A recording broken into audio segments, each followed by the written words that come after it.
Hello and welcome to the France 24 interview. Our guest today is Ahsan Karami. He is one of Iran's most famous artists and TV hosts, and he joins us from Orange County in California. Thank you very much for being with us. Thank you very much. Thank you for having me.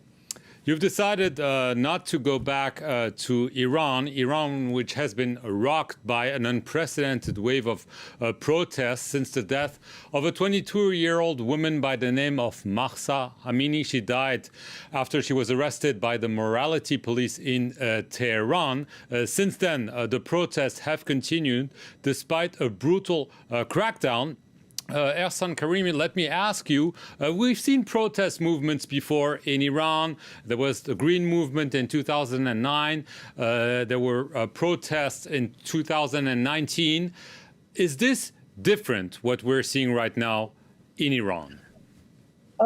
Undoubtedly, this time is different. It's not only different from Iran's past, but also in the whole world, because this time, all the people of Iran, from elites to the students, have participated in these protests.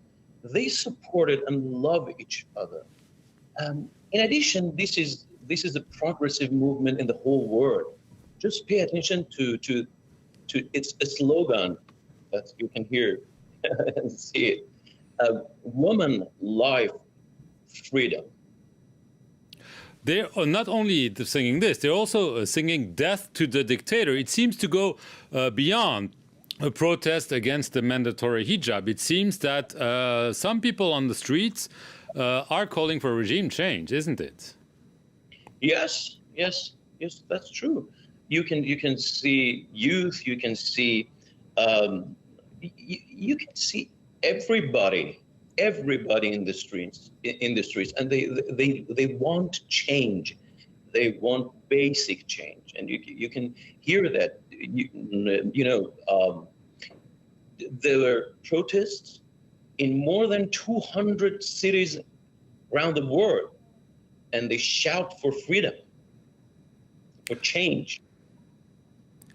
Right. One obvious question, and it's a very difficult one, is what is going on inside the regime? We're seeing what's happening on the streets, in universities, in many cities across Iran, but it's very difficult for obvious reasons. Are there indications that there might be some cracks within the regime, some divisions, that some people think that actually change should happen? I think you can clearly see this gap in the government, in the regime. Everyone has their own opinion. You don't hear a single sound from the regime. One talks about repression, another one talks about conversation.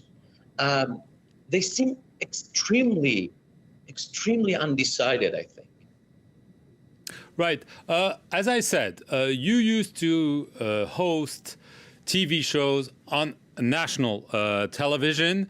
You were going back and forth between the U.S. and Iran, but now you've decided not to go back. Can you explain to us why you took that decision, and what's the purpose of your staying in the U.S. right now? Well, I announced 3 years ago, I think, that I will no longer work with national TV in Iran. After being banned from media for no reasons for many years. Actually, I had no intention of leaving Iran. In all these days, I was going back and forth between Iran and America. And I was planning to return to Iran this winter and play in a theater. But after Mahsa Amini was killed, I decided to stay in America instead of being silent and returning to Iran. And due to the large audience that I have, I tried to be the voice of my people. Right. You worked obviously with national media. You probably saw the hacking of a national TV during a speech by the supreme leader. I don't know if this tells you much about what's going on, but nevertheless, do you think that even within the national media that's tightly controlled by the regime, there is also some support for the protest movement, and that this was just one example of that? Certainly.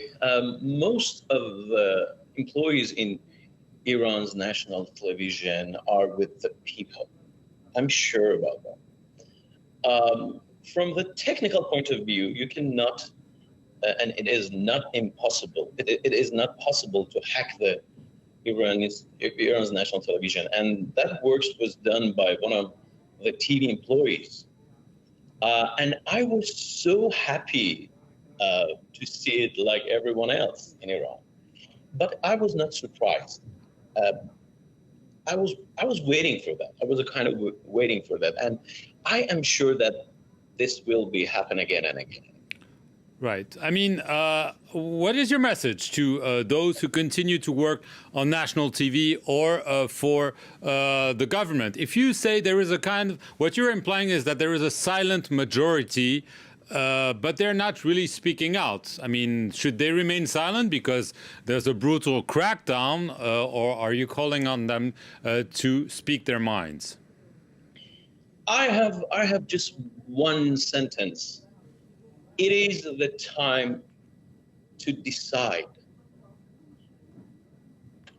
Being with the people or being with the power. It's time to decide. Do it.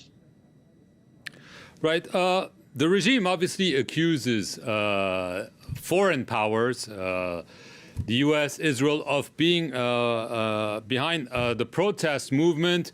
And I assume, given that you've decided to stay in America, they must see you as someone who's being used by foreign powers to destabilize Iran. What is your response to the general accusations and probably what's more pointed at you? My answer is that the American government and the great powers government have been the kindest to the Iran regime. For the sake of money and oil, they have stepped on the blood of Iranian youth and the rights of their own citizens. And until today, they have done absolutely nothing for our people, except talking. In these more than 40 days, the world's major media have shown the least reaction to the protests of the Iranian people inside the country. And as I said, in about 200 cities in the whole world. Not only we are not supported, but we are very lonely. And I will use this opportunity that you have given me, and I tell the people of Europe and America that the people of Iran need your support. Please convey our voice to your government. We have nothing. We are fighting for freedom, women, children, and our future with empty hands against police, against armed civils for more than 40 days. The government tried to shut down our voice, to shut down our internet, and this is very, very horrible for us. Iranian people have access to the internet with great difficulty. We are not aware of a large number of our youth, like Armita Abbasi. It's rumored that she was severely tortured and even raped. Do the people of the world want to stand by the humanity or stand by power and politicians? Didn't you hear us in your cities? Didn't you see us in your cities? Please be our voice. Just as a last question, obviously we started this interview by reminding the viewers of the previous waves of protests 2019, especially 2009, and we know how it ended. There was a crackdown, brutal, and the regime stayed. Do you think that there is a possibility of regime collapse, or do you fear that the regime will become even more hardline, really end this in blood, and take all the decisions to remain in power at any cost? Well, what I know is that the regime of the Islamic Republic of Iran does not have the ability to sit back and listen to requests of people. I believe that we will soon witness a great change in Iran. That time may be an hour later, or a year later from now on. But I am sure people of Iran will not return to the past. Esan Karami, I want to thank you very much for appearing here on the France 24 interview, and I want to thank you all for watching this edition. Stay tuned for more news.